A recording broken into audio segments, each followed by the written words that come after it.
Abang! Lain kali kalau nak ajak Malik pergi klinik, bagilah tahu awal-awal. Malik sibuk hari ni. Tak ada cuti. Abang ambil duit ni, pergi naik teksi. Nanti apa-apa call Malik. Assalamualaikum Pakcik. Pakcik nak pergi mana ni? Waalaikumsalam. Hantarkan pakcik ke hospital Kuala Lumpur ya. Pakcik ada appointment dengan doktor hari ini.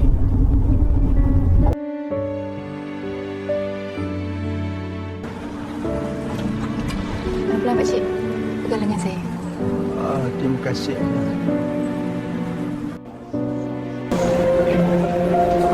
Pakcik, jom ikut saya pergi ke bilik doktor.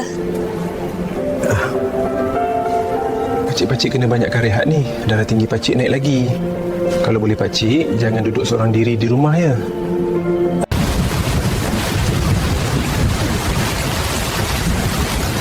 Kalau mak kau masih hidup, mesti kau tak layan abah macam ni.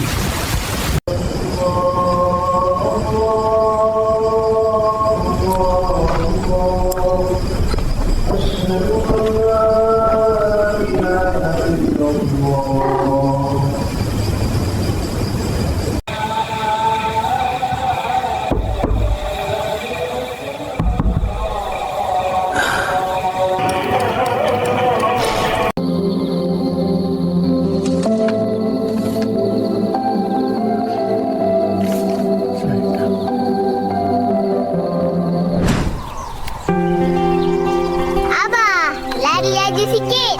Layang-layang tu nak jatuh.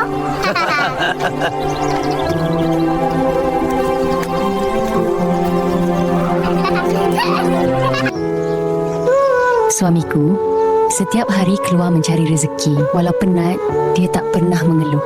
Semuanya demi keluarga kecil kami. Ada hari kami terpaksa berjimat. Ada hari kami terpaksa menahan. Tapi dia tak pernah berhenti berusaha untuk keluarga kami.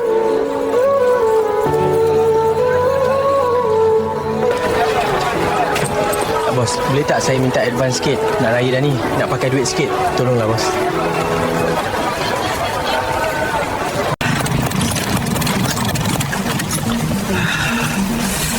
Tidurlah sikit lagi. Time duit tak ada. Nak buat hal.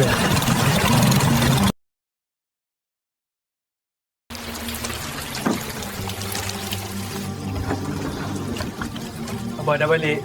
Bawa kuih kegemaran adik. Yeay!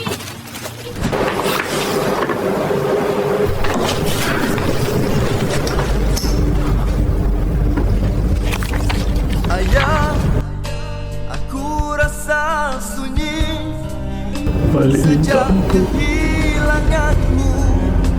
Dunia ini di saat ku meniti kejayaan ini. Abah! Boleh datang ni, Abah! Allahu Akbar, Allahu Akbar. La ilaha illallah, wallahu akbar. Allahu akbar walillah